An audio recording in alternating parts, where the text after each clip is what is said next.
হে তরুণ যুবকেরা, ইসলামের প্রথম যুদ্ধ হলো, বড় গাজওয়া হলো গাজওয়ায়ে উহুদ।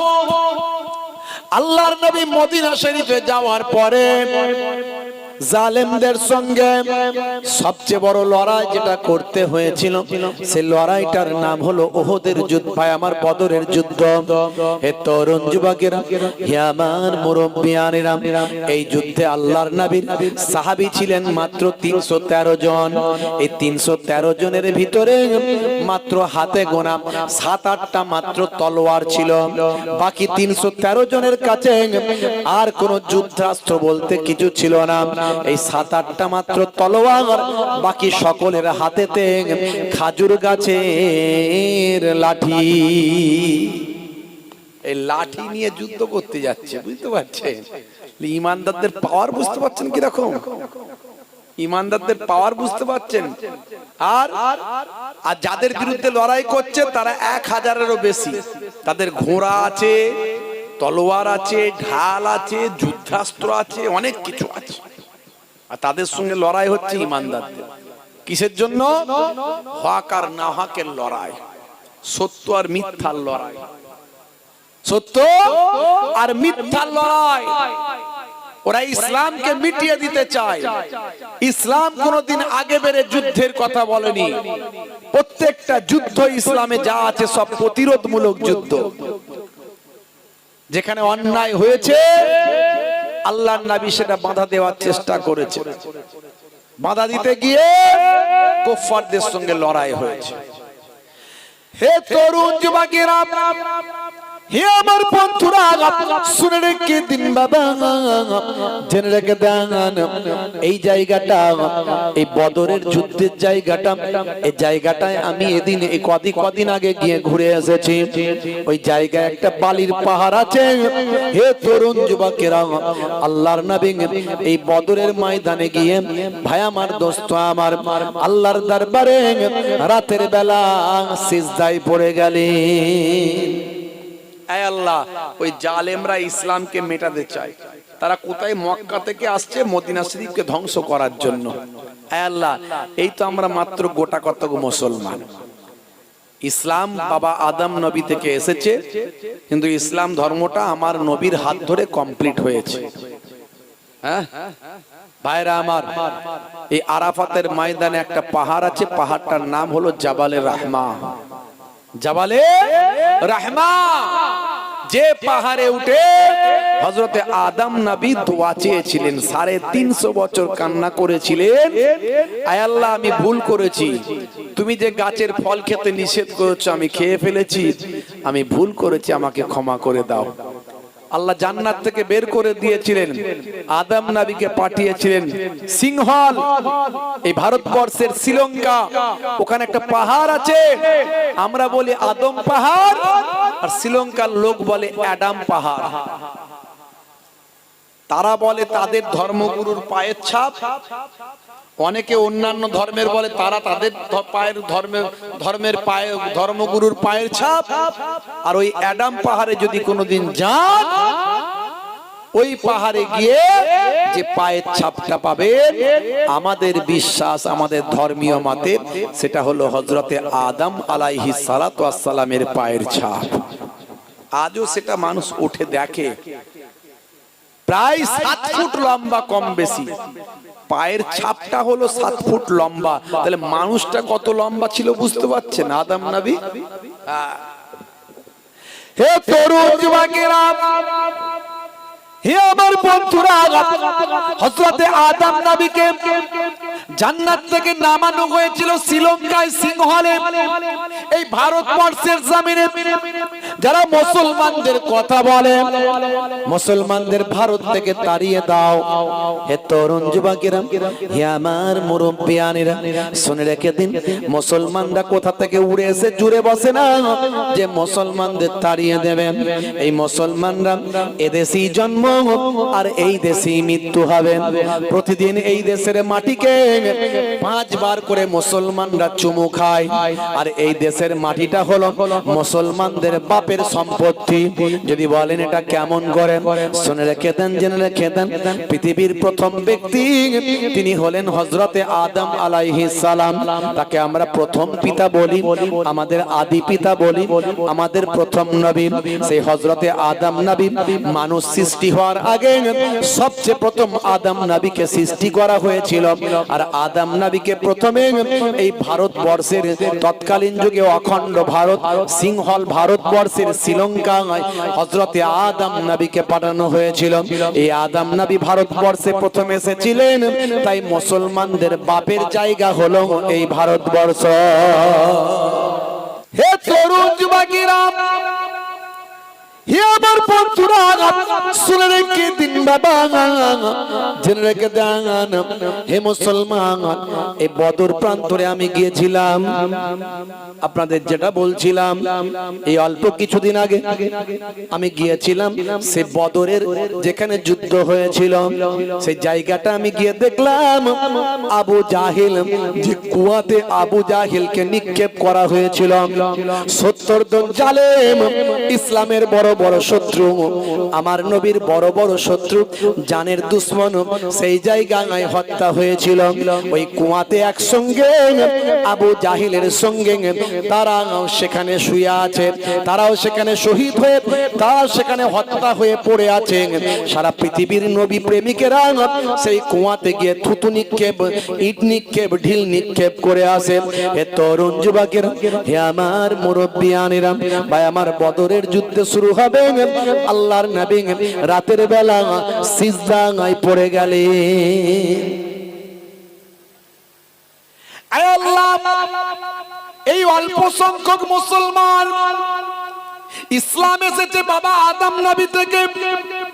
সমস্ত নবীরা ছিলেন মুসলমান, সমস্ত নবীরা ইসলাম মেনেছেন, কিন্তু ইসলাম কমপ্লিট হয়েছে আমাদের নবীর হাত ধরে।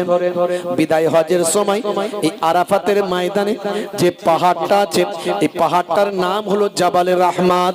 350 বছর হযরতে আদম নবী কান্নাকাটি করেছেন।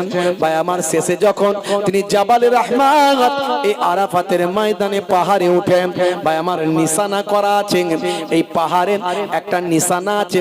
ওই জায়গায় হযরতে আদম নবীর দোয়াটা কবুল হয়েছিল।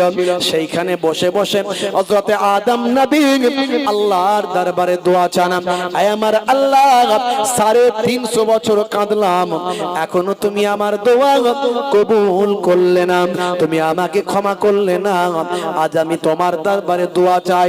আমার একটা বিশেষ কথা মনে পড়েছে, যখন তুমি আমাকে জান্নাতে রেখেছিলে, আমি জান্নাতের দরজায় দরজায় তোমার নামের সঙ্গে একটা নাম আমি দেখতে পেতাম, তিনি হবেন আখিরি জামানার পয়গম্বর, আমার পরবর্তী প্রজন্মের আমারই সন্তান, কিন্তু তাকে আপনি অনেক সম্মান দেবেন, শেষ নবী বানাবেন, নবীদের নবী বানাবেন, ইমামুল আম্বিয়া বানাবেন।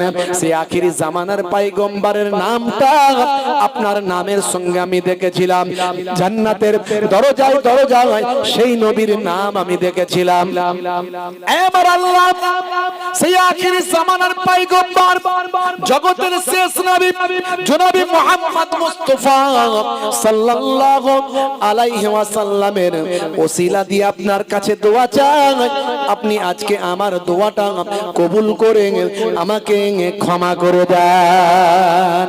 আমার আল্লাহ বললেন, হে নবী, হে আমার আদম, শুনে রেখে দাও, জেনে রেখে দাও, আজকে তুমি এমন একটা ওসিলা নিয়ে এসেছো, এমন একটা উদাহরণ দিয়েছো, এমন একটা উপমা দিয়েছো, এমন একটা মাধ্যম নিয়ে এসেছো যেটা আমি আর বদলে দিতে পারলাম না, যেটা আমি আর ফেলে দিতে পারলাম না, যেটা আর অস্বীকার করতে পারলাম না।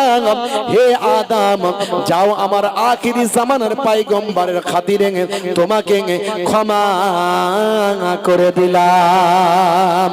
হযরতে আদম আলাইহিস সালামকে এই জাবালে রাহমাতে আমার আল্লাহ ক্ষমা করেছিলেন, দোয়া কবুল হয়েছিল। দোয়া কবুল হওয়ার পরে মাথা তুলে দেখলেন জেদ্দার দিক থেকে মা হাওয়া আলাইহিস সালাতু ওয়াস সালাম হেঁটে হেঁটে জাবালে রাহমাত পাহাড়ের দিকে আসছে। আদম নবীকে শ্রীলঙ্কায় ফেলেছিলেন আর মা হাওয়া আলাইহা সালাতু ওয়াস সালামকে জেদ্দায় নামিয়েছিলেন। 350 বছর পর মোলাকাত হলো। ভাইরা আমার, এই পাহাড়ে বিদায় হজের ভাষণ দিয়েছিলেন আমাদের নবী 1,20,000 সাহাবার সামনে। আর সেই সময় আল্লাহ রাব্বুল আলামিন আয়াত নাজিল করলেন, আল ইয়াউমা আকমালতু লাকুম দীনাকুম ওয়া আতমামতু আলাইকুম নি'মাতি ওয়া রাদিতু লাকুমুল ইসলাম দীনান। ইসলাম কমপ্লিট করলেন আল্লাহ, এই আয়াত নাজিল করলেন। তার মানে ইসলাম ছিল বাবা আদম নবী থেকে, কিন্তু ইসলাম কমপ্লিট হলো আমার নবীর হাত ধরে বিদায় হজের দিনে। জোরে বলুন সুবহানাল্লাহ। আরাফাতের ময়দানে জাবালে রহমত পাহাড়ে। হে তরুণ যুবকেরা, সেই নবী বদরের ময়দানে আপনারা আমার নবী সিজদায় পড়ে গিয়ে আল্লাহর দরবারে বলেন, আল্লাহ अगर ये चंद नफूस मिट जाए तो कयामत तक तू ना पूछा जाएगा। এই অল্প সংখ্যক মুসলমান যদি শেষ হয়ে যায়, কিয়ামত পর্যন্ত আপনাকে আল্লাহ বলে ডাকার কেউ থাকবে না। আমার আল্লাহ বললেন, হে আমার হাবিব, মাথা তুলুন, মাথা তুলুন, এই যুদ্ধে আমি আল্লাহ আপনাকে জয়দান করব। শুধু তাই নয়, কুফফারদের বড় বড় নেতা, কুফফারদের বড় বড় লিডার কোন জায়গায় মরে পড়ে থাকবে, সেই জায়গাগুলো আমি আপনাকে দেখিয়ে দিলাম।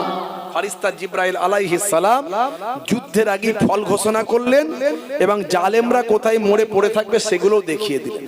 নবী আবার সাহাবীদের দেখিয়ে দিলেন। শুধু তাই নয়, আমার আল্লাহ জানিয়ে দিলেন এই যুদ্ধে ফারিস্তারা আপনার সঙ্গে সহযোগিতা করবে। জোরে হবে না? এই বদরের ময়দানে একটা বালির পাহাড় আছে, বালি। ওই বালির পাহাড়ে আমি উঠেছিলাম। জি হ্যাঁ, মানুষকে দেখিয়েছিলাম এটাই হলো সেই বালির পাহাড়। সারা আরবে অনেক জায়গায় গেছি, বালির পাহাড় কোথাও পাইনি। ওই একটা জায়গায় পেয়েছি বালির পাহাড়, সেটা হলো বদরের ময়দানে। ভাইরা আমার, কিতাবের মধ্যে এসেছে ওই বালির পাহাড়ে 1000 আল্লাহ ফারিস্তা নামিয়েছিলেন বদরের যুদ্ধের জন্য। বুঝতে পারছেন? তাহলে আমার নবীকে আল্লাহ গায়েবী মাদাত করছেন ফারিস্তা দিয়ে, আর নবীর উম্মতরা বিপদে থাকবে, এটা কোনোদিন হয়? কিন্তু আমরা আল্লাহ ভুলে গেছি, নবী ভুলে গেছি, তাই বিপদে পড়েছি। না হলে বিপদে পড়তাম না। একটু ফ্যানটাকে ঘুরিয়ে দিতে আমার দিকে। হে তরুণ যুবকেরা, হে আমার মুরব্বিয়ানেরা, 70 জন বড় বড় কুরাইশদের সরদার নেতা, তারা এই বদরের ময়দানে হত্যা হয়ে গেল, মারা গেল। কুরাইশদের বড় রাগ হলো, ক্ষোভ হলো। বাবা, হে তরুণ যুবকেরা, হে আমার মুরব্বিয়ানেরা, শুনে রেখে দিন বাবা, জেনে রেখে দেন, আল্লাহর নবীর একজন চাচা যান ছিলেন, ভাই আমার, বীর যোদ্ধা, বীর সৈনিক, তার নাম হলো হযরতে হামজা রাদিয়াল্লাহু তাআলা আনহু। এই হামজা রাদিয়াল্লাহু তাআলা আনহু তিনি এমন একজন যোদ্ধা, প্রবীণ বয়স অনেক বটে, কিন্তু সিংহ সম ক্ষমতা আল্লাহ তাকে দিয়েছিলেন। হে তরুণ যুবকেরা, হে আমার মুরব্বিয়ানেরা, শুনে রেখে দিন বাবা, জেনে রেখে দেন, হিন্দার একজন গোলাম ছিল, ভাই আমার, হাবশি দেশের, আবিসিনিয়া হাবশি দেশের গোলাম, তার নাম হলো ওয়াহাসি। হিন্দার একজন গোলাম ছিল। হ্যাঁ, আবু সুফিয়ানের স্ত্রী হিন্দা, তার একজন গোলাম ছিল। হে তরুণ যুবকেরা, হিন্দা বলল, বদরের যুদ্ধে মানে প্রথম যুদ্ধে আমার বাপ, চাচা, দাদা, ভাই, এই বড় বড় নেতারা সব ওই যুদ্ধে মারা গেছে। সে এতটাই ক্ষিপ্ত হলো, রাগান্বিত হলো, সে তার ওই শক্তিশালী হাবশি গোলামকে বলল, হে আমার গোলাম, তুমি তো মুক্তি পেতে চাও। তৎকালীন যুগে এখন যেমন বাজারে গরু ছাগল বিক্রি হয়, তখনকার যুগে মানুষ বিক্রি হতো, আর এই হাবশি গোলামরা অনেক শক্তিশালী হতো। হে তরুণ যুবকেরা, হে আমার মুরব্বিয়ানেরা, শুনে রেখে দিন বাবা, জেনে রেখে দেন মুসলমান মুসলমান। এমন সময় দেখতে পাওয়া যায় এই হিন্দা ওই গোলামকে বলেছিল, ভাই আমার ওয়াহাসি গোলাম যে অন্যের আন্ডারে ছিল, তাকে বলেছিল তুমি তো অনেক শক্তিশালী, তুমি মুক্তি পেতে চাও, আমি তার কাছ থেকে তোমাকে মুক্তি করে দেব। যদি আজকে তুমি এই যে যুদ্ধ শুরু হবে, এই ওহদের যুদ্ধে যদি তিনজনের মধ্যে যে কোনো একজনকে যদি তুমি শহীদ করতে পারো, তাহলে তোমাকে মুক্তি দান করা হবে। শুধু তাই নয়, শুনে রেখে দাও, আমি হিন্দা আমার শরীরে যত অলংকার আছে সেই অলংকার তোমাকে দিয়ে দেওয়া হবে। বিখ্যাত শক্তিশালী দীর্ঘদেহী ভাই আমার এই লড়াকু যোদ্ধা ওয়াহাসি চিন্তা করলো, হায় রে হায়, আমি যদি মুক্তি পাই তাহলে আমার কপাল খুলে যাবে। আমি তো গোলাম, আমাকে এরা কত অত্যাচার করে, কত কটু কথা বলে, আর আমারই বন্ধু হযরতে বেলাল, হযরতে বেলাল সে ইসলাম গ্রহণ করে সে আজকে আজাদ, কত সম্মান তার, সে কত ইজ্জত, তাকে মুসলমানরা কত সম্মান করে, সে সব জায়গায় তাদের কাছে বসতে পারে, তাদের আলোচনা গল্প গুজবে থাকতে পারে, তাদের মধ্যে কথা কথোপকথন বাক্যালাপ করতে পারে। আর আমি এক গোলাম, এই কুফারেরা আমার মনিবেরা আমাকে কাছে বসতে দেয় না, আমাকে গোলামের মতো মনে করে, চাকর মনে করে, আমাকে দূরে দূরে রাখে, কটু কথা বলে, ভাষা খারাপ করে। যাক, আমি বাবা যদি গোলামি থেকে মুক্তি পাই আমার জীবন ধন্য হবে। ভাইরা আমার, তার মুসলমানদের সঙ্গে কুফারদের সঙ্গে কোনো লেনা দেনা কিছু ছিল না, কিন্তু সে বড় শক্তিশালী লোক ছিল ওয়াহাসি। হে তরুণ যুবকেরা, আমি একটু নবী প্রেমের কথা শুধু বলছি। মুসলমান কেমন নবীর প্রতি প্রেম ভালোবাসা রাখতে হবে, এই ওয়াহাসির কথা বলতে গিয়ে একটু আলোচনা করে দিচ্ছি। হে তরুণ যুবকেরা, হে আমার মুরব্বিয়ানেরা, শুনে রেখে দিন বাবা, জেনে রেখে দিন বাবা। এমন সময় ভাই আমার ওয়াহাসি প্রতিজ্ঞাবদ্ধ হলো, হিন্দার সঙ্গে প্রতিজ্ঞাবদ্ধ হলো, আমি আপনার কথা রাখবো, আপনি আপনার কথা রাখবেন। ভাই আমার আবিসিনিয়া থেকে একটা ভাই আমার নিজের শক্তিশালী একটা বল্লাম নিয়ে এসেছিল, সে নিজে হাতে করে ওই বল্লামটা সব জায়গায় নিয়ে ঘুরে বেড়াতো। হে তরুণ যুবকেরা, ওহুদের যুদ্ধে গেল, একটাই টার্গেট, তাকে হিন্দা বলেছিল, হয় মুহাম্মদ আরবি সাল্লাল্লাহু আলাইহি ওয়াসাল্লামকে তুমি হত্যা করবে, যদি তাকে যদি না পারো শেরে খোদা আলী মুর্তজা কারামাল্লাহু ওয়াজহুকে হত্যা করবে, আর তাকে যদি না পারো 3 নাম্বার তোমাকে টার্গেট দিলাম, নবীর চাচা হযরতে হামজাকে তুমি হত্যা করবে। ওয়াহাসি চিন্তা করলো, নবী মুহাম্মদ আরবিকে তো হত্যা করতে পারবো না সাল্লাল্লাহু আলাইহি ওয়াসাল্লাম, কারণ নবীর সঙ্গে তো অনেক নবীর সাহাবীরা সঙ্গে থাকে, নবীর গায়ে টাচ করতে গেলে সাহাবীরা নিজেদের জীবনটা উৎসর্গ করবে, সেই নবীর কাছাকাছি যাবার ক্ষমতা আমি ওয়াহাসির হবে না। হে তরুণ যুবকেরা, 2 নাম্বার চিন্তা করলো, হযরতে আলীকে মারতে পারবো কিনা, চিন্তা করলো, হায় রে হায়, হযরতে আলীর সামনে যাওয়া মানে আজরাইল ফারিস্তার সঙ্গে মুলাকাত করা, না না না না, হযরতে আলীর সঙ্গে পেরে উঠতে পারবো না।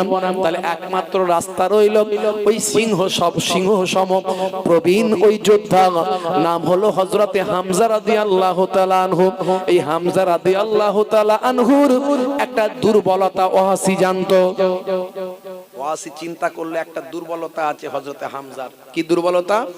না, হযরতে হামজা এমনি প্রবীণ মানুষ, কিন্তু অনেক শক্তিশালী, সিংহ সমতার ক্ষমতা, কিন্তু যখন যুদ্ধ করেন তখন সামনে তাকিয়ে যুদ্ধ করেন, আশপাশে কি হচ্ছে অত লক্ষ্য রাখেন না।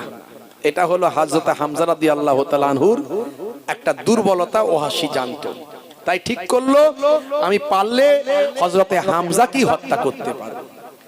হে তরুণ যুবকেরা, প্রবল গতিতে যুদ্ধ চলছে। সে আমি উহুদের ময়দানটাও গিয়ে দেখে এলাম। হে তরুণ যুবকেরা, আল্লাহর নবীর সামান্য একটা কথার অবজ্ঞা করার জন্য যে 50 জন তীরন্দাজকে আল্লাহর নবী ওই গিরিতে দাঁড় করিয়েছিলেন পাহাড়ের উপর, যুদ্ধে জয় হোক পরাজয় হোক তোমরা ওই গিরিপথ কখনো ছাড়বে না, ওই পাহাড় থেকে নামবে না। 50 জন তীরন্দাজ তোমরা দাঁড়িয়ে থাকবে, কোনোভাবে জালেমরা যাতে ঘুরে না আসতে পারে। হে তরুণ যুবকেরা, প্রথম তবকায় যুদ্ধে জয়লাভ মুসলমানদের হলো, কিন্তু আল্লাহর নবীর কথা তারা ভুলে গেল। মনে করলো যুদ্ধে তো জয় হয়ে গিয়েছে। ওই 50 জন তীরন্দাজ পাহাড় থেকে গিরিপথ ছেড়ে দিল। আর সে সময় হযরতে খালিদ বিন ওয়ালিদ তিনি ঈমান কবুল করেননি। তখন মুসলমানদের নেতা ছিলেন না, বরং তিনি কুফফারদের নেতা ছিলেন। হযরতে খালিদ বিন ওয়ালিদ তিনি ভীষণ প্রথম থেকেই তিনি একজন মেধা এবং একজন ভাই আমার উচ্চ মেধা সম্পন্ন এবং পরিকল্পনাকারী এবং ভবিষ্যৎ প্রণয়নকারী এবং দূরদৃষ্টি সম্পন্ন সুমেধা সম্পন্ন শক্তিশালী বীর যোদ্ধা ছিলেন। সেই সময় তিনি পেছন দিক থেকে ঘুরে এসে মুসলমানদের উপর নতুন কায়দায় ঝাঁপিয়ে পড়ে 70 জন মুসলমান সাহাবী সেদিন শহীদ হয়েছিল। হে তরুণ যুবকেরা, হযরতে হামজাকে প্রথম থেকেই টার্গেট করেছিল ওয়াহাশী। ওয়াহাশী হলো এমন একজন যোদ্ধা, সে কারো সঙ্গে যুদ্ধ তেমন করতো না। ভাই আমার যুদ্ধের ময়দানে একটা টার্গেট করে নিত, যাকে টার্গেট করত তাকে কেবল আঘাত করত, অন্য কারো সঙ্গে তার কোনো লেনা দেনা ছিল না। হযরতে হামজাকে দেখলো যে 3 জন কুফফারে কুরাইশ, বড় বড় কুরাইশদের বড় বড় সরদার নেতা জালেমদের হযরতে হামজা কচু কাটা করছেন। ওয়াহাশী আস্তে আস্তে আড়াল করে এদিক ওদিক সামলে ম্যানেজ করে ওই তার আবিসিনিয়ার সেই বিখ্যাত ভাই আমার ওই যে আপনার হাবসি, ওই বললাম একটু লাফিয়ে যত শক্তি ছিল ভাই আমার বড় দুটো তিনটে নিঃশ্বাস নিয়ে হযরতে হামজা রাদিয়াল্লাহু তাআলা আনহুর দিকে নিক্ষেপ করলো। আর তার এতটাই লক্ষ্য তীক্ষ্ণ ছিল যে হযরত হামজা রাদিয়াল্লাহু তাআলা আনহু ওয়াহাশীর আঘাতে শহীদ হয়ে গেলেন। ইন্না লিল্লাহি ওয়া ইন্না ইলাইহি রাজিউন। আল্লাহর নবী খুব কষ্ট পেয়েছিলেন এই যুদ্ধে, বুঝতে পারছেন। নবী পাকের হেলমেটে আঘাত লেগেছিল, দান্দান মোবারক শহীদ হয়েছিল। এই ঘটনা আপনাদের জানা আছে। ওয়াইস কুরুনি হুজুর তিনি সেই ইরাকের জমিন থেকে কুর্ন শহর থেকে যখন জানতে পারলেন আমার নবীর দান্দান মোবারক শহীদ হয়েছে, হযরত ওয়াইস কুরুনি হুজুর নিজের দাঁতগুলো ভাঙতে শুরু করেছিলেন। কোন দাঁত ভেঙেছে চিন্তা করে সব কটা দাঁতই তিনি ভেঙে ফেলেছিলেন। নবীর জামানা পেয়েছিলেন, কিন্তু মা অসুস্থ ছিলেন বলে হযরত ওয়াইস কুরুনি হুজুর নবী পাকের দিদার করতে পারেননি, তাই নবী পাকের সাহাবী হতে পারেননি, কিন্তু আফজাল তাবেঈ হয়েছিলেন। জোরে বলুন সুবহানাল্লাহ। আল্লাহর নবীর সাহাবীদের দিদার পেয়েছিলেন এবং আল্লাহর নবী হযরত ওয়াইস কুরুনির পরিচয় সাহাবীদের হযরত আলী মুর্তজা এবং আবু বকর হযরত ওমর ফারুককে দিয়েছিলেন। ওয়াইস কুরুনির সিম্পটম গুলো বলেছিলেন এবং বলেছিলেন ওয়াইস কুরুনি যদি দোয়া করে ছাগলের পাল পরিমাণ যে গায়ে পোশাক যে লোম থাকে, এই লোম পরিমাণ সওয়াব, লোম পরিমাণ গুনাহ মাফ ওয়াইস কুরুনির দোয়াতে আমার আল্লাহ আমার উম্মতের কবুল করে নেবেন। এবং নিজের গায়ের জুব্বাটা ওয়াইস কুরুনি হুজুরের জন্য আল্লাহর নবী পাঠিয়েছিলেন। হযরত ওমর ফারুক, হযরত আলী মুর্তজা হুজুর নিয়ে এসেছিলেন। তো সেই কত কষ্টের দিন নবী আমার গেছে ইসলামকে টিকিয়ে রাখার জন্য, নামাজকে টিকিয়ে রাখার জন্য, যাতে কোরআনকে টিকিয়ে রাখার জন্য, মসজিদ মাদ্রাসা টিকিয়ে রাখার জন্য, ঈমানকে টিকিয়ে রাখার জন্য। কিন্তু বড় দুঃখ লাগে আজকে মুসলমান, আজকে আমরা ঈমানের বিষয়ে চিন্তা করি না। আমরা কাটা খাই না গোটা খাই, ও নিয়ে ভাবার দরকার আমাদের নাই। দেখবেন মন জানিস মিয়ামোর যে সমস্ত বাজারে বাজারে দোকানগুলো হয়েছে, মিষ্টির স্পেশাল সুন্দর সুন্দর মিষ্টির দোকান, ওখানে আবার চিকেনের সবকিছু পাওয়া যায়। আবার একটা মুফতি সাহেবের একটা বোর্ড টাঙানো থাকে হালাল, হালাল চিকেন। কে ফতোয়া দিচ্ছে একটা মুফতি সাহেবের নাম লেখা থাকে, ও মুফতি কোথাকারের মুফতি কে জানে, কোথায় বাড়ি, সেও অরিজিনাল ঠিক জানে কি জানে না কোনো ঠিক নাই। ওই মনজানিস মিয়ামোর ওই যে সমস্ত দোকানগুলোতে টাঙানো থাকে হালাল বলে, আর মুসলমানের ছেলে দাড়িওয়ালা টুপিওয়ালা নামাজি হাজি সাহেব গাজী সাহেব সুফি সাহেব মৌলানা সাহেব মুফতি সাহেব ও যাচ্ছে ফটাফট বলছে ওটা হালাল, অসুবিধা নাই। চিকেনের বিভিন্ন রকম মেটেরিয়াল গুলো খাবারগুলো কিনছে আর খাচ্ছে। ও জানে না যে অরিজিনাল কতটা সত্যি হালাল, তো কে হালালটা করেছে, কেমন করে করেছে, হ্যাঁ একবারও চিন্তা করলো না।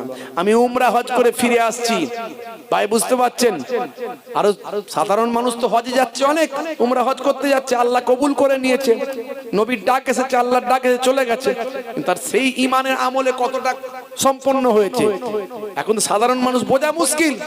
ভাই আমার প্লেনে খাবার দিচ্ছে, আমরা ভেজ খাবার খাচ্ছি, আর পাশের হাজি সাহেব চিকেন খাচ্ছে, বারণ করলে বলছে হুজুর সব হালাল, অসুবিধা নাই।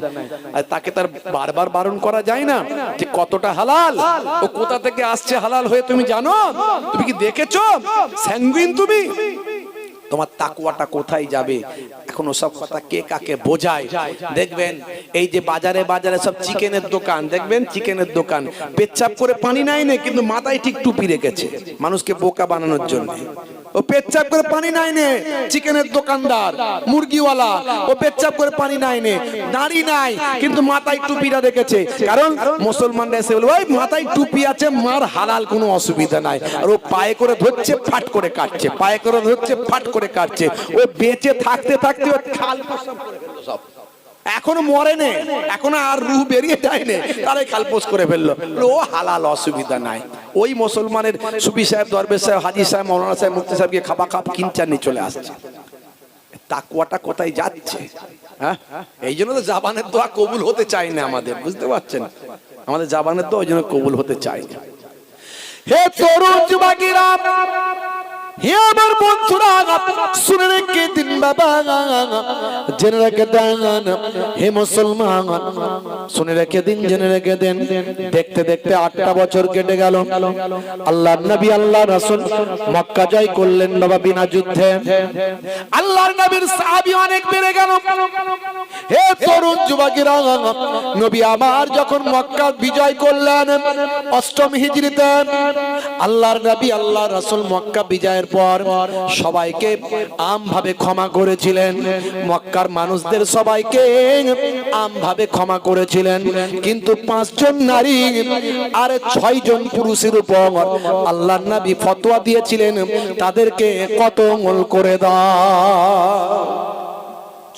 5 জন নারী আর 6 জন পুরুষ, যারা এত বড় ইসলামের দুশমন ছিল, আল্লাহর নবী তাদেরকে ক্ষমা করেননি, সবাইকে ক্ষমা করেছিলেন, আম ক্ষমা, কিন্তু এই 6 জনকে তোমরা কতল করে দাও।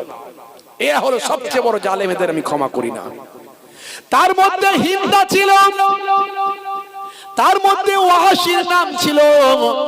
হে তরুণ যুবকেরা, হে আমার মুরব্বিয়ানেরা, ওয়াহাশি পালিয়ে গিয়েছিল, সে মদিনার পাশাপাশি তাদের একটা গোত্রে এসে থেকেছিল, নিজে মাথা চাপা দিয়ে ঘুরে বেড়াতো যাতে মুসলমানরা ওয়াহাশিকে না চিনে নেয়। হে যুবকেরা শুনে রেখে দেন, একদিন আল্লাহর নবীর সামনে এসে হাজির হলো, মাথাটা চাপা দিয়ে, চোখটা চাপা দিয়ে, মাথাটা মুখটা চাপা দিয়ে, কেউ যাতে চিনতে না পারে। আল্লাহর নবীর সামনে এসে, দয়ার নবীর সামনে এসে বসে বলেন, ইয়া রাসূলুল্লাহ, হাবিবাল্লাহ, আপনি দয়ার নবী, মায়ার নবী, রাহমাতুল লিল আলামিন, আমি ওয়াহাশির কি ক্ষমা হবে না? আমি ইমানদার হতে চাই, আমি মুসলমান হতে চাই। আল্লাহর নবী বললেন, হে ওয়াহাশি, তুমি মুসলমান হতে চাও, তুমি কালেমা পড়তে চাও, তোমার ক্ষমা হয়ে যাবে। জোরে হবে না? দেখেছেন আমার নবী কি রহমত, কি দয়ার নবী। ইন্নাল ইসলামা ইয়াহদিমু মাকানা কাবলাহু ওয়া ইন্নাল হিজরাতা তাহদিমু মাকানা কাবলাহা ওয়া ইন্নাল হজ্জা ইয়াহদিমু মাকানা কাবলাহু। इस्लाम मिटा देता है अगले गुनाहों को, हिजरत मिटा देता है अगले गुनाहों को, हज मिटा देता है अगले गुनाहों को। हजरत वाहिसी हे तरुण जुबकेरा अल्लाहर नबीर सामने से नबीर हाथे कालेमा पड़ेंगे ईमानदार हो जाए। अल्लाहर नबी बोलें हे वाहिसी তুমি তো আমার চাচা জানকে হত্যা করেছিলে, শহীদ করেছিলে। ওয়াসি মাথাটা নিচু করে চোখ ভরা পানি বুক ভরা বেদনা নিয়ে বলেছিল ইয়া রাসূলুল্লাহ হাবিবাল্লাহ, আমি জাহেলিয়াতের কারণে, আমি জাহেলি হওয়া জাহেলি যুগের কারণে, জিহালাতের কারণে, মূর্খতার কারণে আমি বুঝতে পারি না আমি আপনার চাচা জানকে হত্যা করেছি। ইয়া রাসূলুল্লাহ হাবিবাল্লাহ, তবে আমি প্রতিজ্ঞা করছি যে বললাম দিয়ে ইসলামের একজন উৎকৃষ্ট মানুষকে আমি হত্যা শহীদ করেছি, সেই বললাম দিয়ে ইসলামের একজন নিকৃষ্ট মানুষকে আমি হত্যা করব। আল্লাহর নবী বললেন কিভাবে হত্যা করেছো? হে তরুণ যুবকেরা, কিভাবে আমার চাচা জানকে শহীদ করেছো? হাসিব, তুমি জানো না ছোট্টবেলায় জন্মের আগে আমি আমার পিতাকে হারিয়েছি, 6 বছর বয়সে আমি আমার আম্মা জানকে হারিয়েছি। যাদের ছত্র ছায়ায় আমি লালিত পালিত হয়েছি তাদের মধ্যে একজন হলেন আমার প্রিয়তম চাচা জান হযরতে হামজা রাদিয়াল্লাহু তাআলা আনহু, যিনি আমাকে ছায়া দিয়েছেন, যিনি আমাকে সব সময় চোখের মধ্যে রাখতেন, যিনি আমাকে সব সময় জালেমদের ভিতর থেকে আমাকে বাঁচানোর চেষ্টা করছেন। সেই হযরতে হামজাকে তুমি শহীদ করেছো। হে অহসিন, তুমি কেমন করে আমার চাচা জানকে শহীদ করেছো একবার শোনাও। হে তরুণ যুবকেরা, ওয়াসির চোখ ভরা পানি বলতে শুরু করলেন কিভাবে তিনি তার চাচা জানকে শহীদ করেছেন। হিন্দার নির্দেশে মুক্ত হওয়ার, আজাদ হওয়ার নেশা আমার মাথায় চেপে গেল। আমি সব সময় চিন্তা করতাম যে হে তরুণ যুবকেরা, ওয়াসি সব সময় ভাবতো আমার বন্ধু বেলাল সে কেমন আজাদ হয়ে ঘুরে বেড়াচ্ছে, তার মধ্যে কোনো ভাই আমার গোলামির বেরি তার পায়েতে নাই, সে আজাদ অবস্থায় থাকছে, কত সম্মান সে পাচ্ছে, সে একবারে নিশ্চিন্তে ঘুরে বেড়াচ্ছে। আর আমি হলাম গোলাম, আমি গোলামের মধ্যে আছি, গোলামের বেরি আমার পায়েতে আটকে আছে। আমিও যদি আজাদ হয়ে যাই আমার সংসার হবে, আমার সুন্দর একটা জীবন হবে, এই চিন্তায় আমি বিভোর ছিলাম। সেই সময় আমি অফার পেলাম যদি 3 জনের ভিতরে একজনকে হত্যা করি তাহলে আমাকে আজাদ করে দেওয়া হবে। আমি ঠিক করলাম হযরতে হামজা সিংহ সম আপনার চাচাজিকে আমি শহীদ করলাম। হুজুর জিহালাত মূর্খতার কারণে এটা আমি করেছি। তারপর কি করেছিলাম? হিন্দা এসে উপস্থিত হয়েছিল। আমি হযরতে হামজার কলিজার উপর, বুকের উপর খঞ্জর চালিয়েছিলাম, বুকের ভিতর থেকে খঞ্জর চালিয়ে কলিজাখানা বের করেছিলাম। সে কলিজাখানা বের করে আমি হিন্দার হাতে দিয়েছিলাম। হিন্দা চিবিয়েছিল। ইয়া রাসূলুল্লাহ হাবিবাল্লাহ, আল্লাহর নবী চাচা জানের এই করুণ ঘটনা শুনে ঝরঝর করে নবী আমার কাঁদতে শুরু করলেন। কেঁদে কেঁদে বললেন হে ওয়াসি, আমি তোমাকে ক্ষমা করে দিলাম, কিন্তু শোনো তুমি আর জীবনে কখনো আমার সামনে আসবে না, কারণ তোমাকে দেখলে আমার চাচা জানের কথা মনে পড়ে যাবে। যতদিন ওয়াসি আমার নবীকে পেয়েছে সামনে আর কোনোদিন আসেন, পেছনে আসতেন, পেছনে বসতেন, গাছের আড়ালে থাকতেন, পাতার আড়ালে থাকতেন, আল্লাহ নবীকে দূর থেকে দেখতেন, কাছে আর আসতেন না। নবীর প্রেম তার ভিতরে এমন চলে আসলো, ছটফট ছটফট করতো, সব সময় কাঁদতেন, সব সময় কাঁদতেন। আর চিন্তা করতেন যে বললাম দিয়ে ইসলামের একজন উৎকৃষ্ট মানুষকে আমি শহীদ করেছি, সেই বললাম দিয়ে যেন আমি ইসলামের একজন নিকৃষ্ট মানুষকে হত্যা করতে পারি। হে তরুণ যুবকেরা, হে আমার বন্ধুরা, হে আমার মুরব্বিয়ানিরা, শুনে রেখে দিন বাবা, আল্লাহর নবীর ইন্তেকালের পরে বিভিন্ন জালেমদের আবির্ভাব হলো। হে তরুণ যুবকেরা, হে আমার মুরব্বিয়ানেরা, আল্লাহর নবীর ইন্তেকালের পরে অনেক জালেমদের আবির্ভাব হয়েছিল।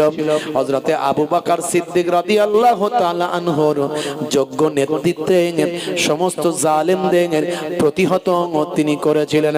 তার মধ্যে একটা হলো ভণ্ড নবীর আবির্ভাব, মুসাইলামা কাজ্জাব। আল্লাহর নবীর জামানা থেকে তার বহিঃপ্রকাশ হয়েছিল। সে তার ভক্তদের বিভিন্ন ভাবে ট্রেনিং দিয়েছিল, এতটাই কঠোর বানিয়েছিল। হে তরুণ যুবকেরা, তার ভক্তটাও কিন্তু ভীষণ কঠোর ভাবে ভাই আমার মুসাইলামা কাজ্জাবকে তারা নবী বলে মেনে নিয়েছিল। হে তরুণ যুবকেরা, খুবই সংক্ষেপ করে বলি, একসময় আল্লাহর নবীর সাহাবী হযরতে আবু বকর সিদ্দিক রাদিয়াল্লাহু তাআলা আনহু এই মুসাইলামা কাজ্জাব, যার বিশাল বড় একটা সৈন্যবাহিনী ছিল, বিশাল শক্তি সঞ্চয় করেছিল, সেই শক্তিকে ধূলিসাৎ করার জন্য, মুসাইলামা কাজ্জাবকে পদোন্নত করার জন্য, মুসাইলামা কাজ্জাবকে ভাই আমার ভস্মী করে দেওয়ার জন্য, ধ্বংস করার জন্য হযরতে আবু বকর সিদ্দিক ইসলামকে জিন্দা রাখার জন্য, ইসলামের দুশমন ইসলামকে মিটিয়ে দিতে চায়, আমার নবীর বড় শত্রু মুসাইলামা কাজ্জাবকে প্রতিহত করার জন্য হযরতে খালিদ বিন ওয়ালিদ, যে ইসলামের আজকে বড় শক্তি সাইফুল্লাহ আল্লাহর তরবারি উপাধি পেয়েছেন, সেই হযরতে খালিদ বিন ওয়ালিদ জীবনে 150 খানা যুদ্ধ করেছিলেন। জীবনে একটা যুদ্ধেও কখনো তিনি পরাজিত হন না। যে হযরতে খালিদ বিন ওয়ালিদের নেতৃত্বে মুসাইলামা কাজ্জাবকে প্রতিহত করার জন্য আবু বকর সিদ্দিক হুজুর রাদিয়াল্লাহু তাআলা আনহু পাঠিয়ে দিলেন, যাও মুসাইলামা কাজ্জাবকে প্রতিহত করো। অনেক শক্তি সঞ্চয় করে ফেলেছে, সে ইসলামকে ধ্বংস করার চক্রান্তে নেমেছে, আমার নবীর নাম ইজ্জতকে মিটিয়ে দিতে চেষ্টা করছে, তাকে প্রতিহত করো। হে তরুণ যুবকেরা, ভয়ঙ্কর যুদ্ধ হলো, মারাত্মক যুদ্ধ। মুসাইলামা কাজ্জাব তার ভক্তদের এমন ভাবে ট্রেনিং দিয়েছিল, তাদের ঈমানের শক্তি অনেক বেড়ে গিয়েছিল। তারা সত্যি ভাবতো মুসাইলামা কাজ্জাব একজন নবী এবং এই নবীকে বাঁচানো আমাদের জন্য দায়িত্ব। এইভাবে তাদের মধ্যে একটা ঈমানি শক্তি জাজবা তৈরি হয়েছিল।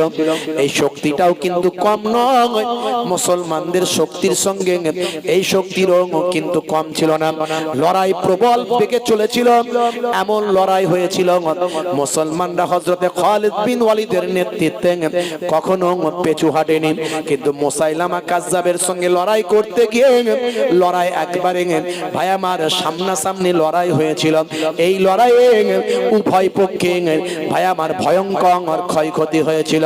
হযরতে খালিদ বিন ওয়ালিদের নেতৃত্বে মুসলমানদের প্রায় কিছু কম বেশি 1200 সাহাবী শহীদ হয়েছিলেন। তার মধ্যে 300 জন হাফেজ ছিলেন, হাফেজে কোরআন ছিলেন। হে তরুণ যুবকেরা, হযরতে খালিদ বিন ওয়ালিদ চিন্তা করলেন, এই যুদ্ধে এভাবে জয়লাভ করা তো সম্ভব নয়, এ তো ভয়ঙ্কর যুদ্ধ, হাজার হাজার মানুষ মারা যাচ্ছে, কিন্তু এইভাবে তো যুদ্ধ করা সম্ভব নয়। হযরতে খালিদ বিন ওয়ালিদ চিন্তা করলেন, আমাকে একটা মুহূর্ত তৈরি করতে হবে, একটা ভয়ঙ্কর ঝুঁকি আমাকেই নিতে হবে।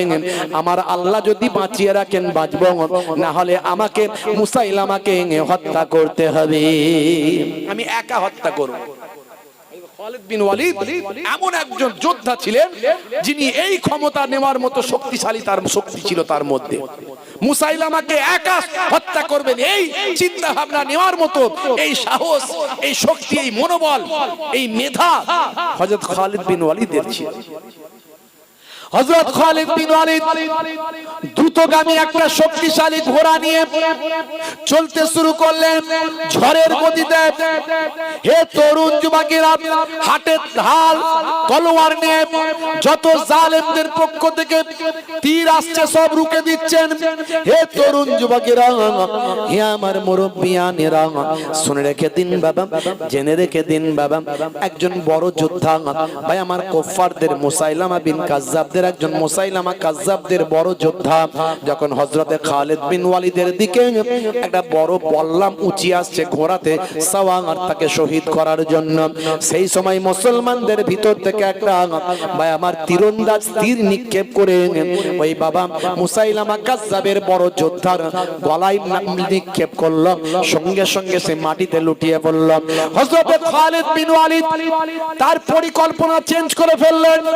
তিনি ভাই আমার সঙ্গে সঙ্গে তীর দিয়ে যুদ্ধ করা, তলোয়ার যুদ্ধ করা বাদ দিয়ে সঙ্গে সঙ্গে তার পড়ে যাওয়া ওই যে বললাম সেটাকে কুড়িয়ে নিলেন। কুড়িয়ে নিয়ে ঘোড়ার উপর থেকে ভাই আমার লাফিয়ে উঠলেন এবং সকলের মাথার উপর দিয়ে ঘিরে থাকা মুসাইলামা কাজ্জাবের দিকে বাতাসের গতিতে কয়েকটা দম নিয়ে সেই বড় ভাই আমার বললামটা ছুঁড়ে দিলেন। কিন্তু অল্পের জন্য মুসাইলামা কাজ্জাব বেঁচে গেল, তার বডিগার্ড তার সঙ্গে যে ছিল সে সেখানে পড়ল, মারা গেল। এই ঘটনা মুসাইলামা কাজ্জাবের ভিতকে নড়িয়ে দিয়েছিল, তাদের মনোবলকে ধ্বংস করেছিল। মুসাইলামা কাজ্জাব সেখান থেকে তার সঙ্গীদের নিয়ে ছুটতে শুরু করলো, তার ভিত, তার মনোবল, তার শক্তি শেষ হয়ে গেল। ভাই আমার ছুটে গিয়ে একটা বাউন্ডারি প্রাচীরের ভিতর তারা ঢুকে পড়ল এবং মৃত্যু ভয় তাদেরকে আঁকড়ে ধরলো। সেই সময় প্রাচীরের ভিতরে ঢুকে তারা প্রাচীরটা দরজা বন্ধ করে দিল। এদিকে ওয়াহশী তার একটাই টার্গেট, একটাই লক্ষ্য, একটাই টার্গেট, যে কুফার আমি ইসলামের সবচেয়ে বড় মাপের ব্যক্তিকে আমি যে শহীদ করেছি, এখন সেই বললাম দিয়ে মুসলমানদের সবচেয়ে নিকৃষ্ট ব্যক্তিকে আমি হত্যা করতে চাই। তার একটাই টার্গেট, বুঝতে পারছেন বন্ধুরা আমার, তরুণ যুবকেরা আমার, ওয়াহশীর মনে সব সময় যন্ত্রণা। যতদিন নবী হায়াতে ছিলেন ততদিন আমাকে মুখ দেখাননি, আমি তার মুখ দেখিনি, আমি ইসলাম বুঝতাম না, আমি নবী চিনতাম না, আমি নবীর চাচা জানকে আমি হত্যা করেছি। সারাটা জীবন ধরে আমি কষ্ট পেয়েছি। আহারে আজকেই আমার সুযোগ এসেছে মুসলমানদের মধ্যে থেকে দাঁড়িয়ে আর ইমানদারদের সবচেয়ে বড় শত্রু, নবীর সবচেয়ে বড় শত্রু, ইসলামের সবচেয়ে নিকৃষ্ট ব্যক্তি ওই মুসাইলামা কাজ্জাবকে হত্যা করে সেদিনের বদলা নেবার সুযোগ এসেছে। আজকে আমি এই সুযোগ ছাড়বো না।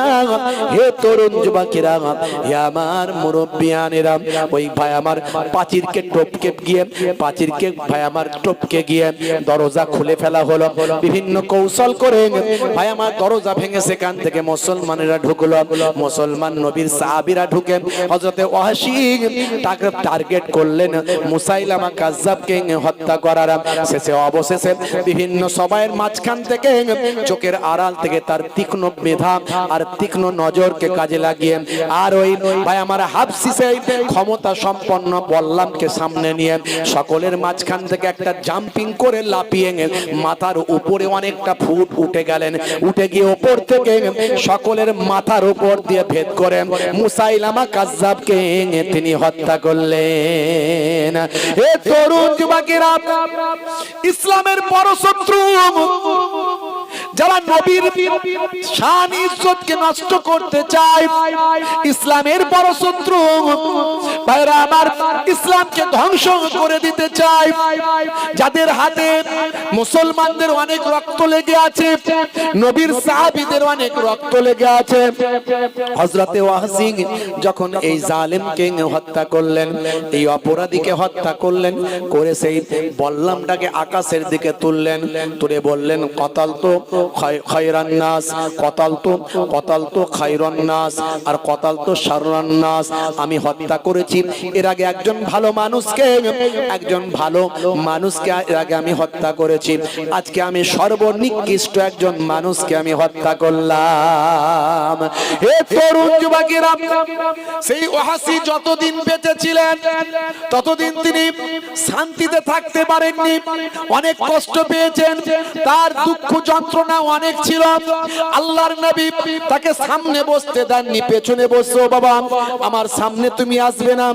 এই যে তাকে আঘাত কষ্ট পেয়েছেন সারাটা জীবন, তার কিছুটা মুসাইলামাকে হত্যা করে কিছুটা ঠান্ডা হয়েছিল, কিন্তু হযরতে ওয়াসি অনেক হায়াত পেয়েছিলেন, কিন্তু আল্লাহর নবীর সামনাসামনি বসা হয়নি, নবী তার সামনাসামনি নেয়নি, এর জন্য বড় তার কষ্ট হয়েছিল।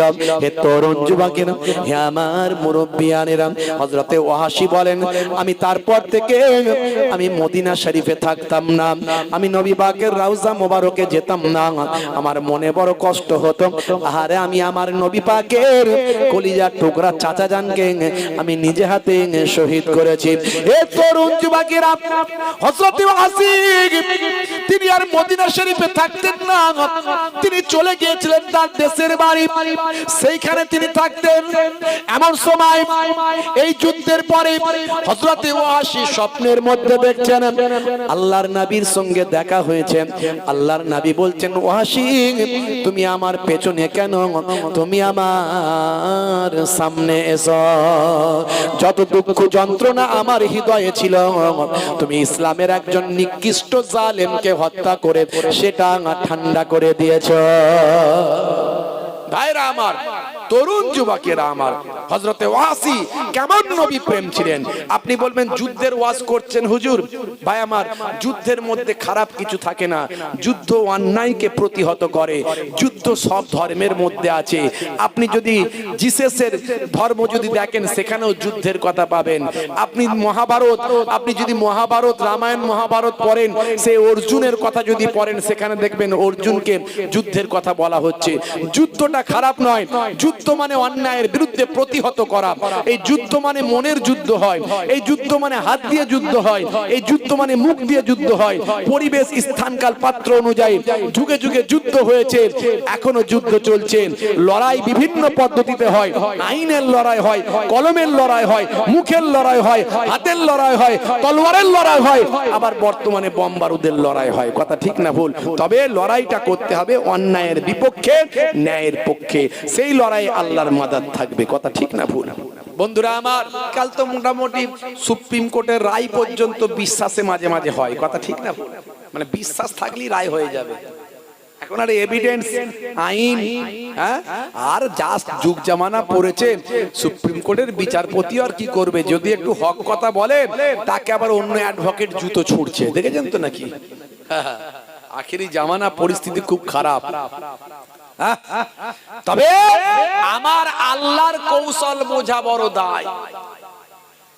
আমার আল্লাহ বলছে এ দুনিয়ার মানুষ শোনো, তোমরা যতই চক্রান্ত করো আমি আল্লাহ হলাম সবচেয়ে বড় কৌশলকারী। জোরে বলুন সুবহানাল্লাহ।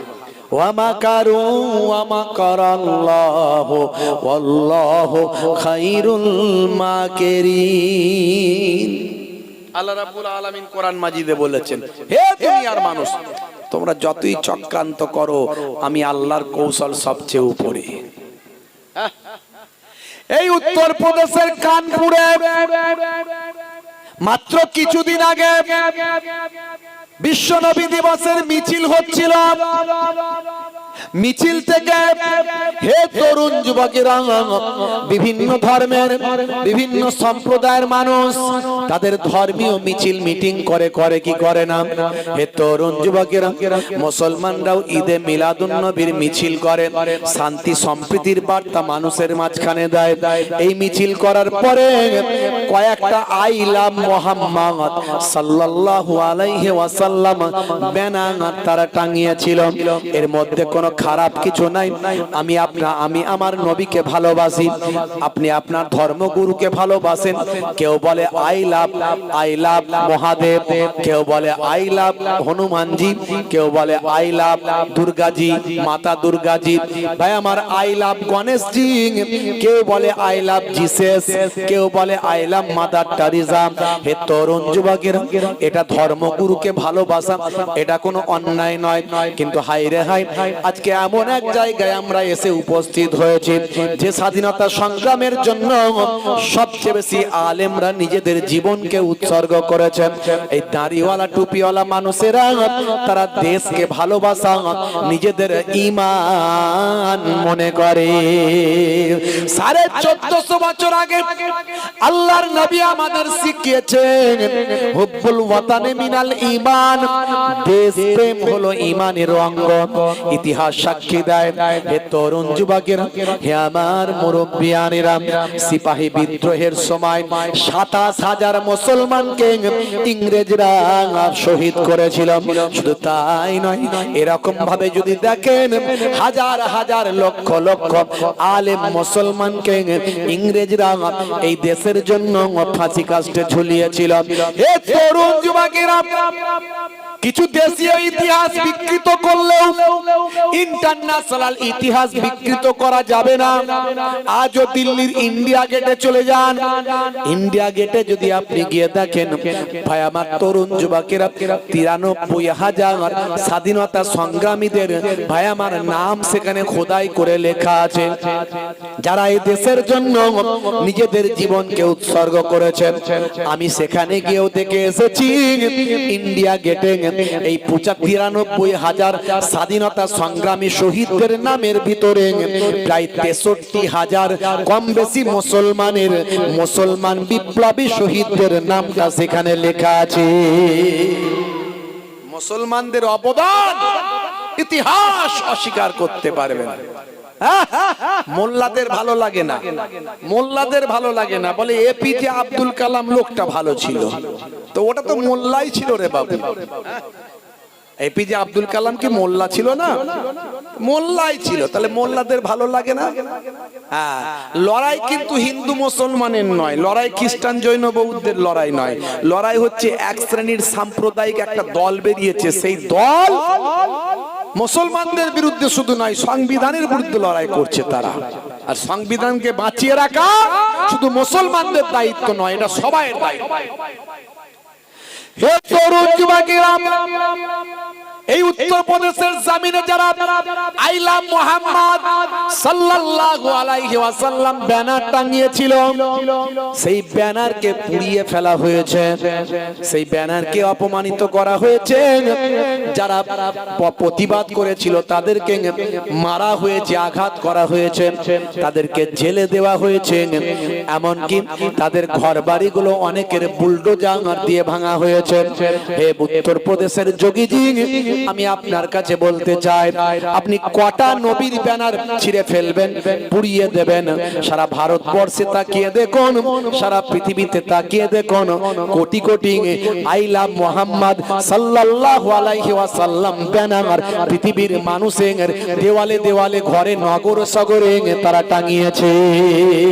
শুধু তাই নয়, মুসলমান সারা পৃথিবীতে 200 কোটি কম করে মুসলমান আছে, আরো কয়েকশো কোটি মানুষ যারা নবীকে ভালোবাসে, প্রত্যেকের হৃদয়ের ভিতর আই লাভ মুহাম্মদ সাল্লাল্লাহু আলাইহি ওয়াসাল্লাম লিপিবদ্ধ হয়ে গেছে। যত আঘাত করবে মুসলমান, তত নবী নবী করবে। কথা ঠিক না বল? মুছে দিতে পারবে না, মুছে দিতে পারবে না। নবীর গোলামরা নবীর মহব্বতে ব্যানার টাঙিয়েছে বলে তাদের মেরেছো, জেল খাটিয়েছো, আঘাত করেছো, বুলডোজার চালিয়েছো। আল্লাহ বলছে আমি কত বড় কৌশলকারী, তোরা কি চক্রান্ত করবি? দেখ, একটা বড় মোল্লাকে তোদের কাছে পাঠাচ্ছি, বড় মোল্লা।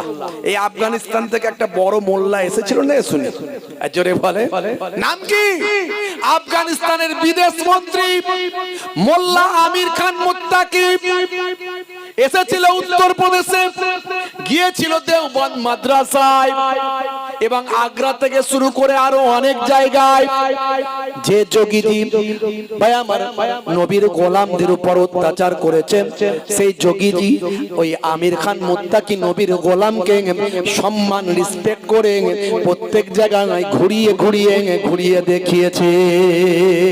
আমার আল্লাহ বলছেন যে নবীর গোলামকে তোরা মারলি, সেই নবীর গোলামকে তোরা আবার স্যালুট করবি। দেখেছেন আল্লাহর কৌশল, আমার আল্লাহর কৌশল সবার উপরে, কিন্তু আমরা ভালো হতে পারছি না। আমরা যদি প্রকৃত আল্লাহওয়ালা হয়ে যেতাম, প্রকৃত যদি নবী প্রেমিক হয়ে যেতাম, আমাদের দিকে বাঁকা চোখে তাকানোর ক্ষমতা কারো ছিল না। কারণ নবীর গোলাম, নবীর গোলাম, নবী হলেন পৃথিবীর শ্রেষ্ঠ মহামানব। সেই নবীর গোলাম কখনো অন্যায় কাজ করে না, আর কোন মানুষও তার সঙ্গে অন্যায় করতে পারে না যদি প্রকৃত নবীর গোলাম হয়। খাজা গরিব নামাজের সঙ্গে কেউ অন্যায় করতে পেরেছে? সবাই তাকে স্যালুট করতে হয়েছে। বরফির আব্দুল কাদের জিলানী কেমন নবীর গোলাম? কেউ অন্যায় করতে পেরেছে? যে নবী বরফির সাহেবের সঙ্গে বিয়াদবি করতে গেছে তাকে স্যালুট করে আসতে হয়েছে। মুজাদ্দিদুল জামান পীর আবু বকর সিদ্দিক রাহমাতুল্লাহ আলাইহি, আপনাদের দাদা হুজুর কেবলা, কেউ তার সঙ্গে বিয়াদবি করতে পেরেছে? যে করার চেষ্টা করেছে সে তাকে স্যালুট করে এসেছে। নবীর যদি গোলাম আমরা হয়ে যেতাম প্রকৃত, আমাদের অপমান করতে এসে তারা স্যালুট করে চলে যেত। কিন্তু দুর্ভাগ্য আমরা নবীর গোলাম ঠিক মতো হতে পারছি না। হে তরুণ যুবকেরা, আজ থেকে প্রতিজ্ঞা করো, শুধু ব্যানার টাঙালে হবে না, ব্যানারটা নিজের বুকে টাঙাতে হবে, মহাব্বতটা নবীর নিজের বুকেতে ঢোকাতে হবে। নামাজ পড়ো না শুধু নবী নবী করলে হবে? নবী নামাজকে প্রতিষ্ঠা করার জন্য নিজের জীবন উৎসর্গ করেছে। কত সাহাবায়ে কেরামরা নিজেদের জীবন উৎসর্গ করেছে। নবীর সুন্নাত তোমার মধ্যে নাই, শুধু নবী নবী করলে হবে না, নবীর সুন্নাতকে বাস্তবায়িত করো, নবীর প্রেমকে নিজের অন্তরে বাস্তবায়িত করো। ব্যানার টাঙিয়েছো নিশ্চয় বাহ্যিক নবীর ভালোবাসা দেখিয়েছো, কিন্তু নিজের অন্তরের ভালোবাসাটা কোথায় যাবে? আজ থেকে প্রতিজ্ঞা করতে হবে যে আমি নামাজি হব, নবীর প্রেমিক হব, নবীর সুন্নাত মেনে চলবো। আর একটা কথা বলতে চাই, যারা ব্যানার টাঙিয়েছে তারা যদি ব্যানারের দেখভাল না করে, ব্যানার টাঙিয়ে যতটা নেকি সওয়াব কামিয়েছে, ওই ব্যানার আমি অনেক জায়গায় রাস্তাঘাটে দেখছি ব্যানার পুরানো হয়ে গেছে, ব্যানার ছিঁড়ে যাচ্ছে, ব্যানার খুলে যাচ্ছে। ওই ব্যানার যদি রাস্তায় পড়ে থাকে, ওই ব্যানারে যদি লোকে অপমান করে, বেয়াদবি করে, মনে রাখবেন যতটা সওয়াব নেকি হয়েছে তার থেকে 1000 গুণ বেশি গুনাহ হয়ে যাবে, গুনাহ কবিরা হয়ে যাবে। যে ব্যানার গুলো ছিঁড়ে গেছে, পাড়ায় পাড়ায়, নগরে নগরে, শহরে শহরে, গ্রামের দায়িত্বে আছে, জলসা কমিটির দায়িত্বে আছে, বিভিন্ন ক্লাবের দায়িত্বে আছে, প্রত্যেকের দায়িত্ব নিয়ে ব্যানার গুলোকে খুলতে হবে। ওই ব্যানার গুলোকে খুলে ওই ব্যানার গুলোকে শ্রদ্ধার সঙ্গে, সম্মানের সঙ্গে কোন গোরস্থানে গিয়ে দাফন করতে হবে, কিংবা ওই ব্যানারটাকে পুড়িয়ে তার ছাইটাকে নিয়ে কোন গোরস্থানে পবিত্র জায়গায় দাফন করতে হবে। কারণ আমার নবীর নাম সেখানে লেখা আছে। আমার নবীর নামে যদি সামান্য অপমান হয়, বেয়াদবি হয়, আনতাহাবাতা আমালুকুম ওয়া আনতুম লা তাশউরুন, তোমাদের আমলগুলো কোনটা দিয়ে বেরিয়ে চলে যাবে টের পাবে না, বুঝতে পারবে না। কথা ঠিক না ভুল বলেন? জোরে বলেন। হ্যাঁ ভাইরা আমার, তরুণ যুবকেরা আমার, সেই নবীর সম্মানে যেন কোনো আঘাত না আসে, এটা প্রত্যেককে দায়িত্ব নিতে হবে। আই লাভ মুহাম্মদ, দরুদ ও সালাম, জোরে হবে না সুবহানাল্লাহ। আমার লেখা আপনারা জানেন, এটা প্রায় ভাইরালের মতোই। হ্যাঁ, আই লাভ মুহাম্মদ, দরুদ ও সালাম, জোরে হবে না সুবহানাল্লাহ। নবী পাকের নাম শুনলে কি বলতে হবে? জোরে বলেন, কি বলতে হয়? সাল্লাল্লাহু আলাইহি ওয়াসাল্লাম। নবী পাকের নাম শুনলে কি বলতে হয়? সাল্লাল্লাহু আলাইহি ওয়াসাল্লাম। একবার দরুদ শরীফ পড়ে নেন তো, আল্লাহুম্মা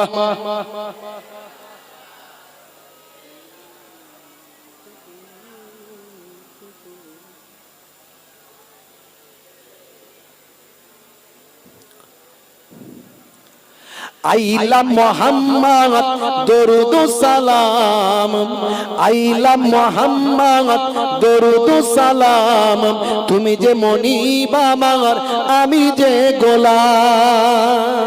জোরে হবে না? আচ্ছা, আল্লাহ হলেন আমাদের স্রষ্টা একদিকে মনিব, আর নবী, নবীর দরবারে আমরা কি করছি? আমরা গোলাম, কাজ করছি, নবীর নির্দেশ পালন করছি। সেদিক থেকে নবী আমাদের মনিব, আমরা নবীর চাকর। কথা ঠিক না ভুল? নবীর গোলাম। অনেকে মনে করছে শুধু আল্লাহই মনিব। আল্লাহর মনিব ব্যাখ্যা আলাদা, নবীর মনিব ব্যাখ্যা আলাদা। যেমন পুকুরের পানি, নদীর পানি, আপনার জমজমের পানি, আবার হাউজে কাউসারের পানি। পানি তো বলবো, কিন্তু সব পানি কি এক? নবীর গোলাম যেটা, আপনি যেমন কোন দোকানে চাকরি করেন, আপনি বলেন উনি আমার মনিব, উনি আমার মালিক, তার মানে কি ওই মালিক আর আল্লাহ মালিক এক হলো? আসলে অনেকে বুঝতে পারে না বিষয়গুলো। আরে আমরা নবীর আন্ডারে চাকরি করছি, নবী যা আমাদের কাজ দিয়েছেন সেই কাজগুলো আমরা পালন করছি। কথা ঠিক না ভুল? নেই বলেছেন এটা করো, ওটা করো, সেটা করো, এই নবীর গোলামতি করছি। এই জন্য এখানে লিখেছি, একটু ভাঙাচোরা কবি তো, আর কবির ভাবনায় আসে এগুলো কথাগুলো, অত ওইভাবে ডিফিকাল্ট নিয়ে কথা বলি না, বুঝতে পারছেন? হ্যাঁ, এই যে আগের যেটা কবি একটা লিখেছিলেন, জান্নাত চাই না, জাহান্নামও চাই না। আরে জাহান্নাম চাই না বললে ঈমান থাকবে? জান্নাত চাই না বললে ঈমান থাকবে? আর এটা কবিদের কবিতা। নবীকে যদি পেয়ে যায়, আবার কিসের জান্নাত, কিসের জাহান্নাম? কথা ঠিক না বল? হ্যাঁ হ্যাঁ। তুমি যে মনিব আমার, আমি যে গোলাম। জোরে হবে না? জোরে হবে না? আইলা মোহাম্মদ দরুদ সালাম, আইলা মোহাম্মদ দরুদ সালাম, তুমি যে মনিব আমার, আমি যে গোলাম। তুমি যে মনিব আমার, আমি যে গোলাম। তোমারই ব্যানার দেখো ছিঁড়ে ফেলেছে, কত আশিকের দেখো জুলুম করেছে। তোমারই ব্যানার দেখো ছিঁড়ে ফেলেছে, কত আশিকের দেখো জুলুম করেছে। না জেনে না বুঝে অন্যায় করেছে, না জেনে না বুঝে অন্যায় করেছে। তোমার আশিকদের ইশক জেগেছে। জোরে হবে না? আইলা মোহাম্মদ দরুদ সালাম, আইলা মোহাম্মদ দরুদ সালাম, তুমি যে মনিব আমার, আমি যে গোলাম। তুমি যে মনিব আমার, আমি যে গোলাম।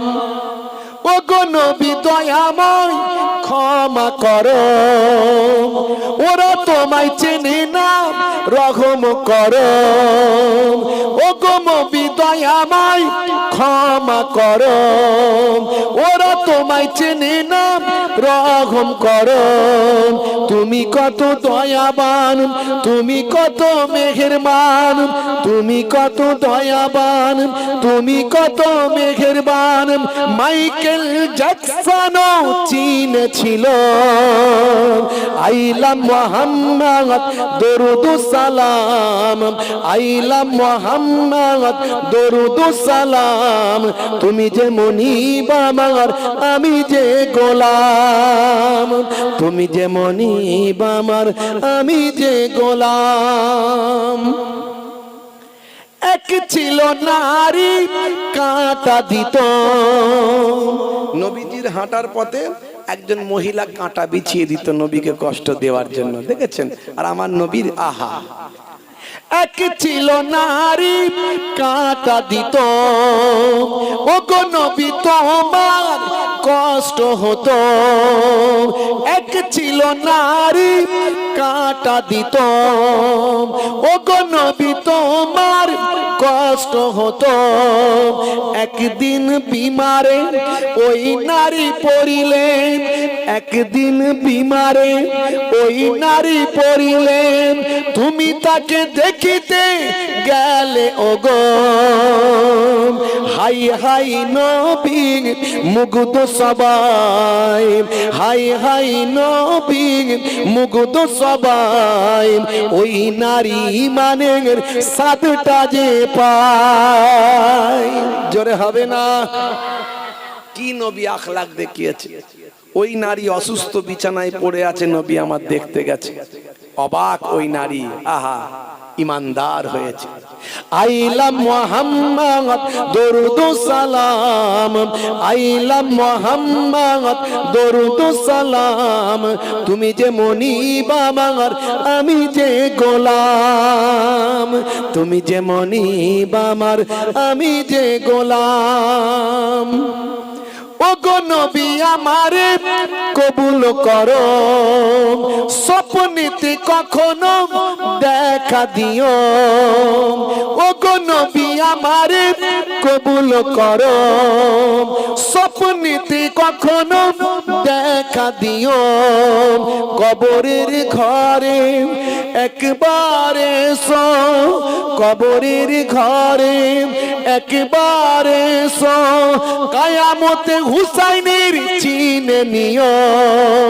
আইলা মুহাম্মদ দরুদ সালাম, আইলা মুহাম্মদ দরুদ সালাম, তুমি যে মনিব আমার আমি যে গোলাম, তুমি যে মনিব আমার আমি যে গোলাম।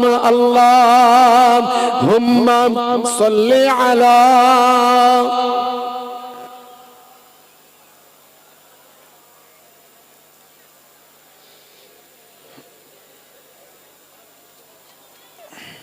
আমি একটা নবী প্রেমিকের উদাহরণ আপনাদের মাঝখানে দিলাম, যে অনেক ওয়াজ করেছে, বিজ্ঞান ভার্সেস ইসলাম, অনেক বড় বড় ওয়াথার পণ্ডিতদের আলোচনা করেছি, নায়ক গায়ক খেলোয়াড় প্লেয়ারদের আলোচনা করেছি।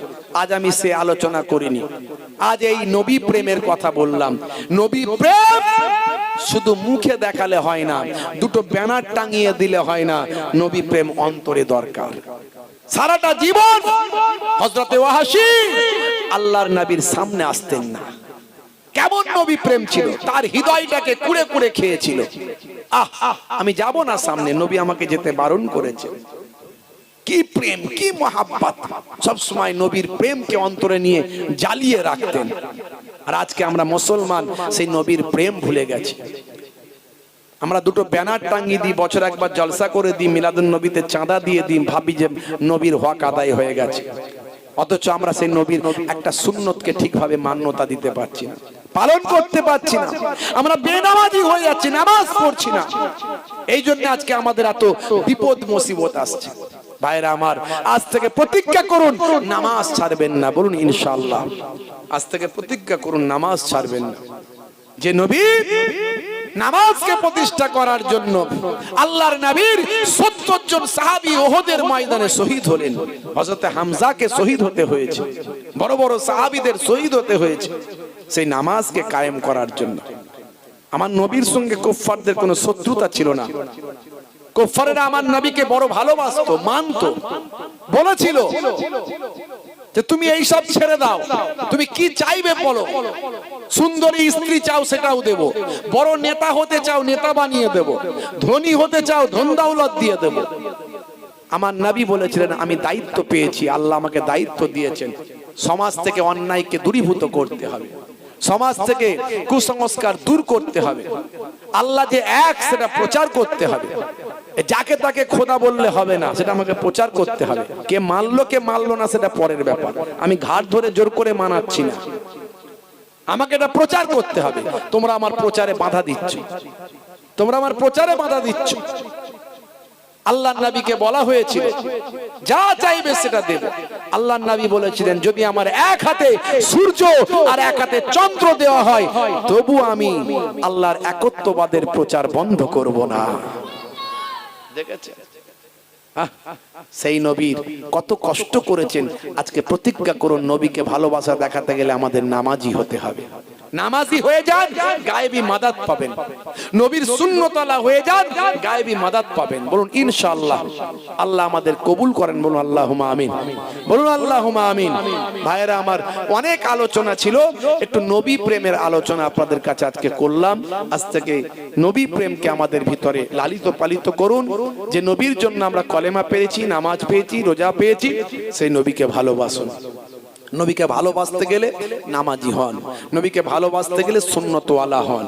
অনেক সুন্নতের কথা আমি বলেছি, ইন্টারনেট খুঁজলে 20-25 হাজার বক্তব্য আমার পাবেন।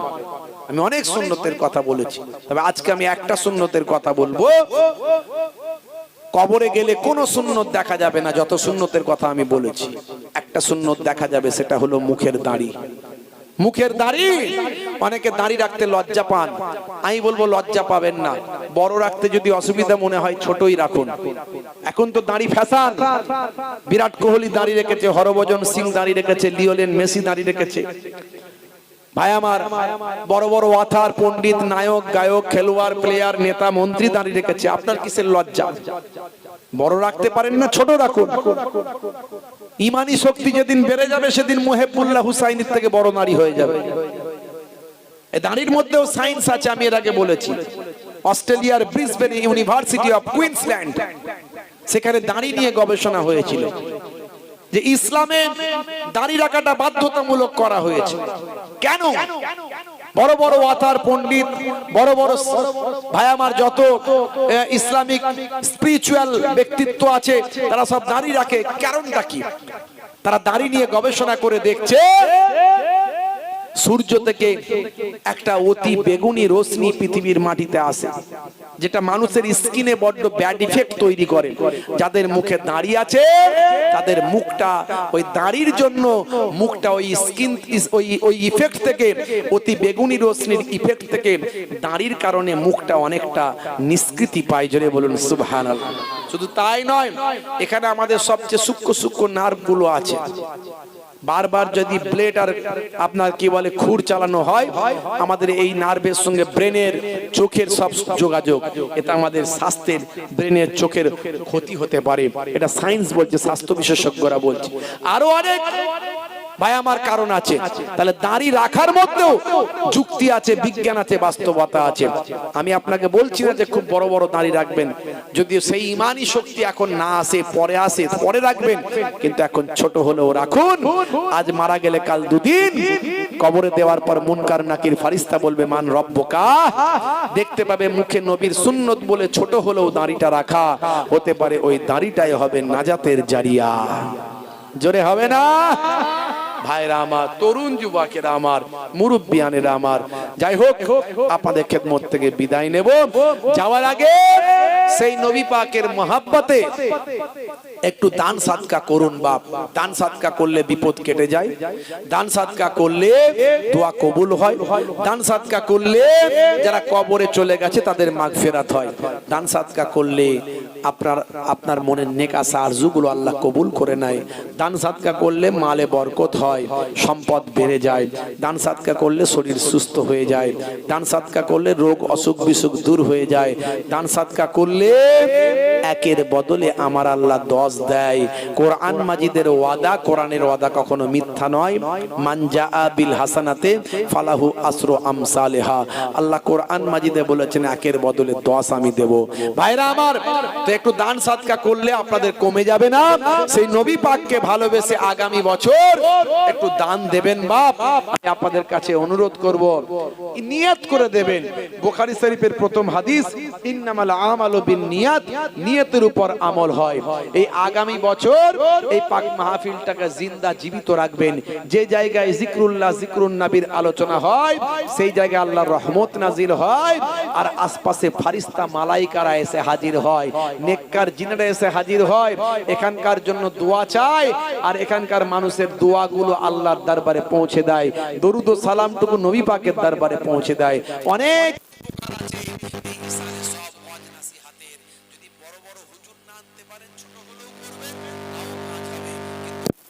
না, তা আগামী বছর এই জান্নাতের বাগানটা কায়েম রাখার জন্য আমি